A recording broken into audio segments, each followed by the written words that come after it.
تقاضا بھی یہ ہے کہ متقی اور پرہیزگار کو دین اور دنیا میں جو کچھ چاہیے ہوگا ہر موقع پر اس کو روزی فراہم کرے گا، ان راستوں سے فراہم کرے گا راستوں سے ملنے کا یاد رکھو، اللہ پر بھروسہ کرنے والا اللہ پر بھروسہ کرنے والا اس لیے مطمئن ہے کہ اللہ اس کے لیے کافی ہے۔ ان اللہ بالغ امرہ، اللہ ہی وہ ہے جو اپنے ہر کام کو مکمل کرنے والا ہے، اور اللہ نے ہر چیز کے لیے ایک زمانہ رکھا ہے، ایک وقت رکھا ہے، ایک مدت رکھی ہے۔ قرآن مجید کے ان خبروں کے ترجمے کے بعد میں آپ کے سامنے گزارش کرنا چاہتا ہوں کہ مذہب کا خلاصہ یہ ہے کہ ہم ان کاموں کو انجام دیں جن کاموں کے لیے مذہب کہتا ہے جن کاموں کو کرو، اور ان سارے کاموں سے اپنے آپ کو روک دیں جن کاموں سے اس نے ہم کو منع۔ تقوی کی تعریف حدیث میں یہی کی گئی ہے کہ تقوی یعنی خدا کی اطاعت کی جائے، اس کی نافرمانی نہ کی۔ مذہب میں جتنی چیزیں واجب ہے اگر ہم انہیں ادا نہیں کرتے ہیں تو نافرمانی کرتے ہیں، ادا کرتے ہیں تو اطاعت کرتے ہیں۔ مذہب میں جتنی باتیں حرام اور گناہ ہیں اگر ہم انہیں چھوڑ دیتے ہیں تو خدا کی اطاعت کرتے ہیں، اور اگر نہیں چھوڑتے ہیں تو نافرمانی کرتے ہیں۔ تو معصوم نے تقوی کے لیے دو ہی لفظ استعمال کیے ہیں کہ تقوی یہ ہے کہ خدا کی اطاعت کی جائے، اس کی نافرمانی نہ کی۔ میں آج آپ کے سامنے یہ گزارش کرنا چاہتا ہوں، توجہ فرمائیں گے کہ دنیا میں کسی چیز کو منوانے کے لیے تین طریقے استعمال کیے جاتے ہیں۔ طاقت سے منوانے کا ذکر نہیں ہے، سمجھنے اور سمجھانے کا ذکر ہے۔ یا تو انسان کو کسی چیز کے قریب کیا جاتا ہے، کسی چیز کا خوف دلاتا، یا انسان کو کسی چیز کے قریب کیا جاتا ہے، کسی چیز کی امید اور لالچ دلاتا۔ تیسرا طریقہ یہ ہے کہ انسان کو کسی سے قریب کیا جاتا ہے محبت پیدا کر۔ میں چاہوں گا کہ میرے بچے اور میری بیٹیاں ان تینوں لفظوں کو یاد رکھیں کہ ذہن کو،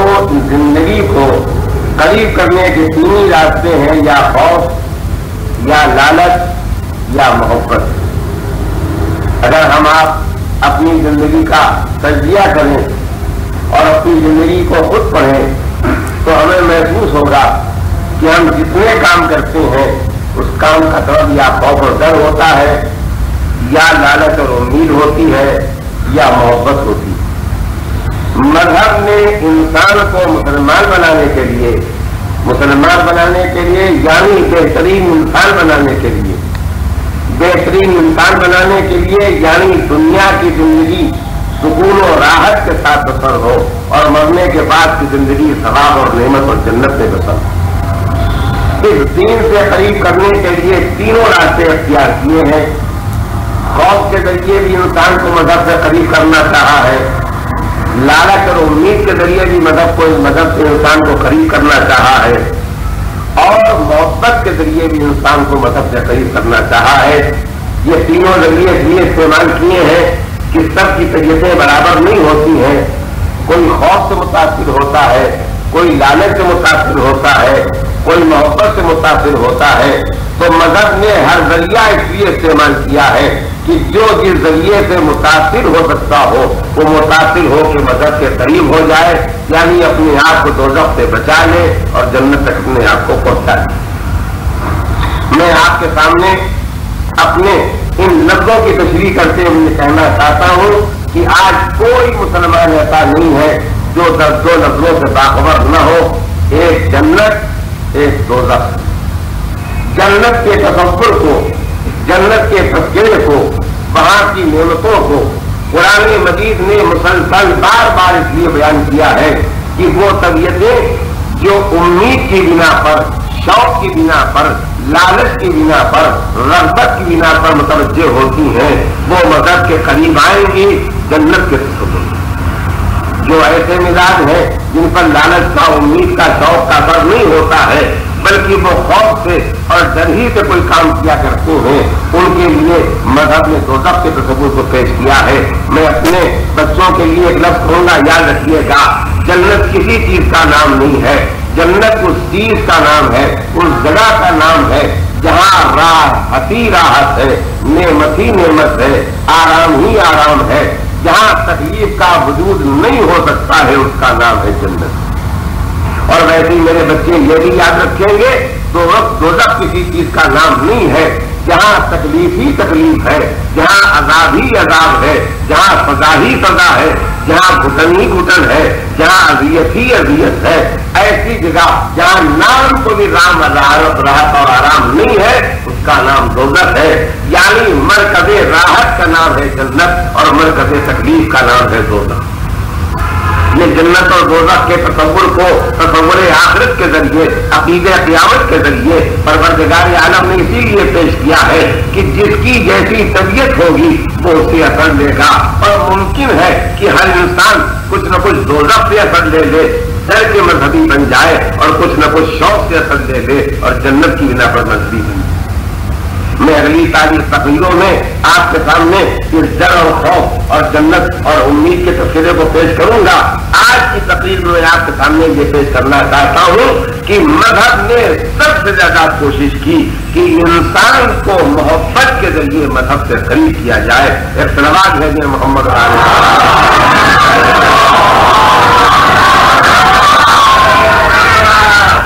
میں اپنی بات کی تشریح کرنے کے لیے یہ گزارش کرنا چاہتا ہوں کہ جو جاننے والے جانتے ہیں، جو جاننے والے نہیں جانتے ہیں، فقط ان کی واقفیت کے لیے دو بنیادی لفظیں کرنا چاہتا ہوں، توجہ فرمائیں۔ دین، جس دین کا نام اسلام ہے، جو دین اللہ کا دین، اس دین الہی کے بارے میں میرے بچوں کو سب سے پہلی بات یاد رکھنا چاہیے کہ یہ دین جناب آدم سے لے کر کے حضور سرور کائنات جناب محمد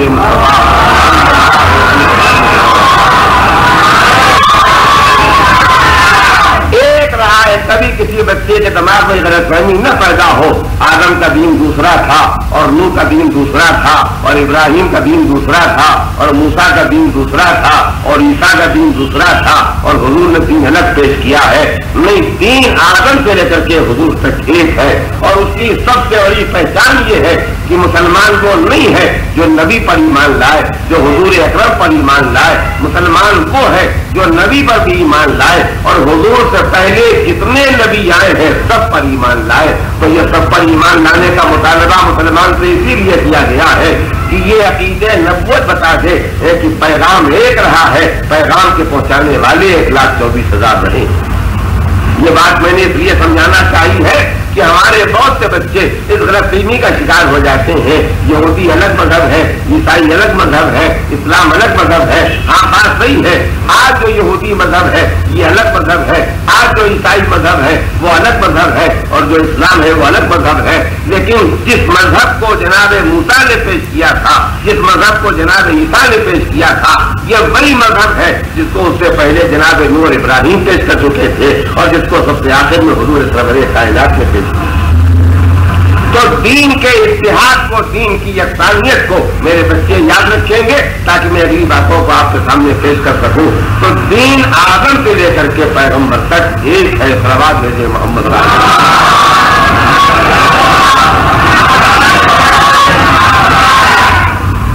ان 1,24,000 نبیوں کے درمیان جو دین ایک رہا ہے، اس پورے دین کی تاریخ میں نبی آئے 1,24,000، پیغمبر آئے 1,24,000، پیغام پہنچانے والی آئے 1,24,000، لیکن شریعتیں کل 5 آئی۔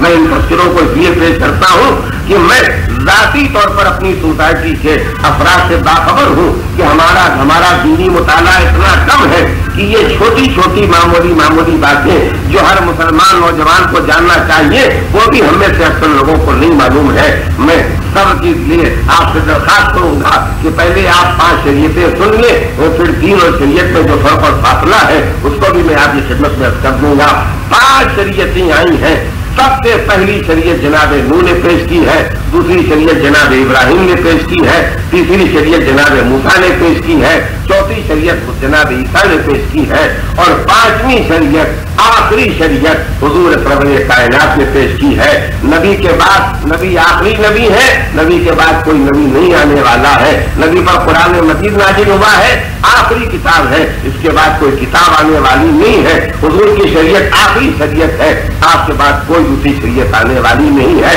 آپ نبی بھی آخری ہے، آپ کی شریعت بھی آخری ہے، آپ کی کتاب بھی آخری ہے۔ اس لیے یہ مشہور جگہ مسلمانوں کے کھانوں میں پڑا ہوا ہے کہ حلال و محمد حلال الی یوم القیامہ، محمد نے جس کو حلال بتایا ہے وہ قیامت تک حلال ہے، اور محمد نے جسے حرام بتایا ہے وہ قیامت تک حرام ہے۔ نام نامی آیا ہے، لہذا سلوات بھیجیے محمد۔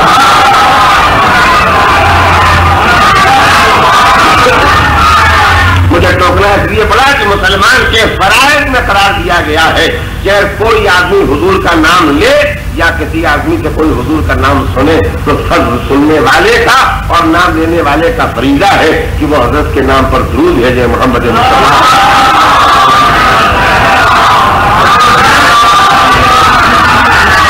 یقیناً میرے بچوں کے ذہن میں نامعقولیت کی بنا پر یہ سوال پیدا ہو سکتا ہے کہ جب دین ایک ہے تو شریعتیں 5 کیوں ہو گئی ہیں، اور جب شریعتیں 5 ہو گئی ہیں تو دین ایک کیسے رہے؟ نہیں، دین ایک ہے، شریعتیں 5 ہے، اس کی ساری تفسیر اگر پیش کروں گا تو آج کی پوری تقریر اسی کی نظر ہو جائے گی، لیکن بس اتنا یاد رکھیے گا کہ وہ چیزیں جن کا تعلق عقیدے سے ہے، اصول دین سے ہے، ان میں تبدیلی نہیں ہوئی ہے۔ جناب آدم سے لے کر کے حضور تک عقیدہ ایک رہا ہے، توحید سب مانتے آئے ہیں، عدل سب مانتے آئے ہیں، نبی کو سب مانتے آئے ہیں، امامت کو سب مانتے آئے ہیں، قیامت کو سب مانتے آئے ہیں۔ تفصیل کا موقع نہیں ہے اس وقت، لیکن اسی کے ساتھ ساتھ مجھے یہ بھی کہنا ہے کہ جو ناقابل تبدیل احکام ہے وہ ان کو بھی ہمیشہ سے ایک ہی طرح سے مانا گیا ہے، ان میں کوئی ترمیم نہیں ہوئی ہے، لیکن زندگی کے حالات کے بدلنے کے ساتھ ساتھ کچھ مسائل بدلتے ہیں، ان مسائل کے لیے احکام بدلتے ہیں۔ تو دین کے 2 حصے ہیں، ایک حصہ وہ ہے جو جناب آدم جناب خاتم ایک رہا ہے، اس میں عقیدے بھی ہیں، اس میں بہت سے فروع دین کے احکام اور مسائل بھی ہیں، اور دین کا ایک وہ حصہ ہے جو حسب ضرورت بدلتا رہا ہے۔ اس بدلتے ہوئے حصے کا نام شریعت ہے۔ یہ 5 شریعتیں آئی ہیں، نہ چھٹی کوئی شریعت آئی ہے، نہ کوئی چھٹی شریعت آ سکتی ہے۔ میں اپنے بچوں کے ذہن کی پریشانی دور کرنے کے لیے کہ جب دین ایک ہے تو شریعتیں 5 کیوں ہو گئی ہیں، ایک چھوٹی سی مثال میں بات کہنا چاہتا ہوں۔ ایک صلوات بھیجیے محمد مل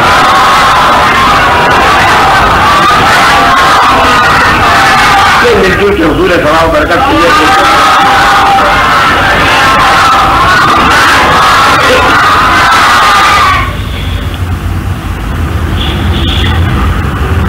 ایک بچہ آج پیدا ہوا، ہم نے اس کا نام مثلاً احمد رکھا، اور اس بچے نے 70 سال کی عمر پائی، تو 70 سال تک یہ بچہ جو آج پیدا ہوا ہے ایک ہی رہے گا یا بدل جائے گا؟ ہر آدمی کہے گا بچہ ایک ہی ہے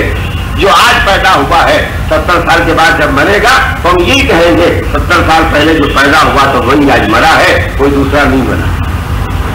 لیکن کیا 70 سال میں اس کی حالت ایک ہی رہے گی؟ نہیں، سب جانتے ہیں۔ سامنے کی بات سے فائدہ اٹھانا چاہتا ہوں، یہ بچہ رہے گا، بچپنے سے بچہ رہے گا، یہاں تک کہ جوان بنے گا، جوان بننے کے بعد ادھیڑ بنے گا، ادھیڑ بننے کے بعد بوڑھا بنے گا، بوڑھا بننے کے بعد دنیا سے گزر جائے گا۔ تو ایک ہی رہے گا، مگر بچپنا بھی آئے گا، جوانی بھی آئے گی، نوجوانی بھی آئے گی، ادھیڑ عمر بھی آئے گی، اور بڑھاپا بھی آئے گا۔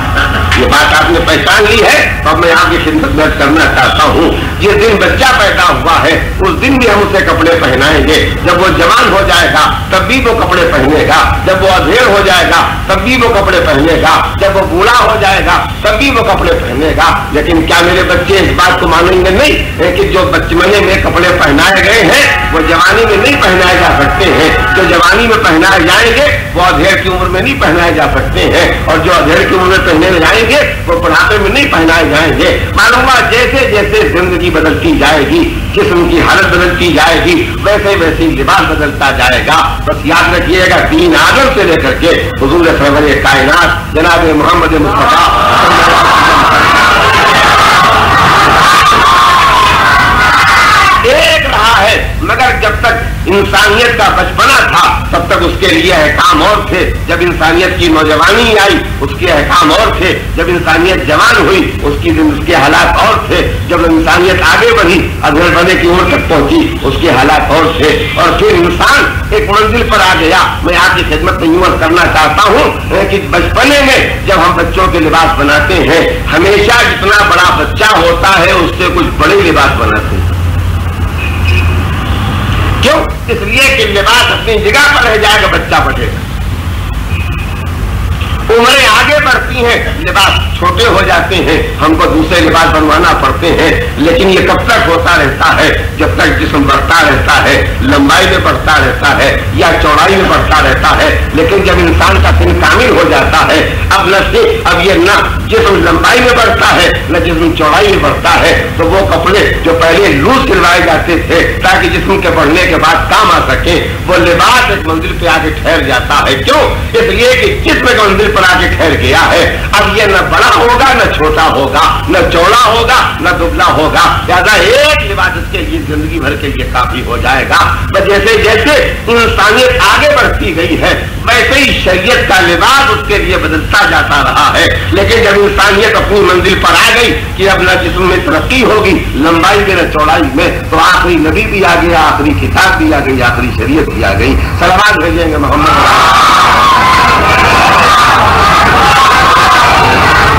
اس تقریر میں آپ کے سامنے گیا اس لیے کہ میں آج کی تقریر میں اپنے بچوں کے سامنے، اپنی بیٹیوں کے سامنے اس مسئلے کو خاص طور سے پیش کرنا چاہتا ہوں کہ مذہب نے انسان کو مذہب سے قریب کرنے کے لیے ڈر کو بھی استعمال کیا ہے، شوق کو بھی استعمال کیا ہے، جنت کو بھی بتایا ہے، دوزخ کو بھی بتایا ہے، مگر سب سے زیادہ زور دیا ہے کہ وہ محبت کے ذریعے انسان کو مذہب سے قریب کرنا چاہتا ہے۔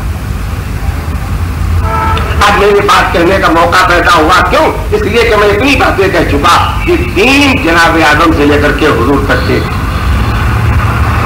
ان 1,24,000 نبیوں کے درمیان شریعتیں 5، دین 1 اور شریعتیں 5، اور نبی کتنے؟ 1,24,000۔ پالنے والے کیا حج تھا؟ 5 شریعتیں بھیجی تھی، 5 ہی نبی بھیجے ہوتے،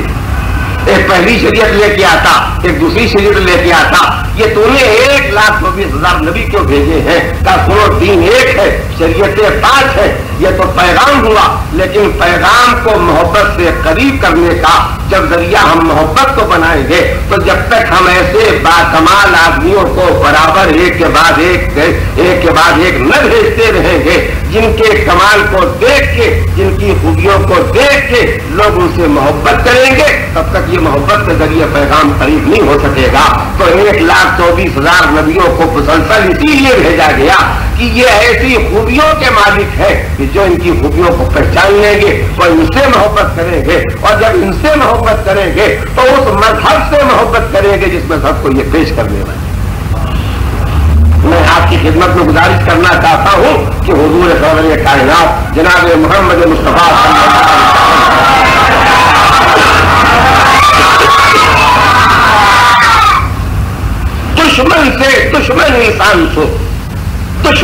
دشمن انسان سے اسلام منوایا ہے، تو اپنے اس کردار کی بنا پر جس کردار پر آدمی عاشق ہو جاتا ہے، جس کردار سے آدمی محبت کرنے پر بے چین ہو جاتا ہے۔ میں حضور کی زندگی کے ہزاروں واقعات میں سے صرف ایک واقعہ آپ کی خدمت میں پیش کرنا چاہتا ہوں۔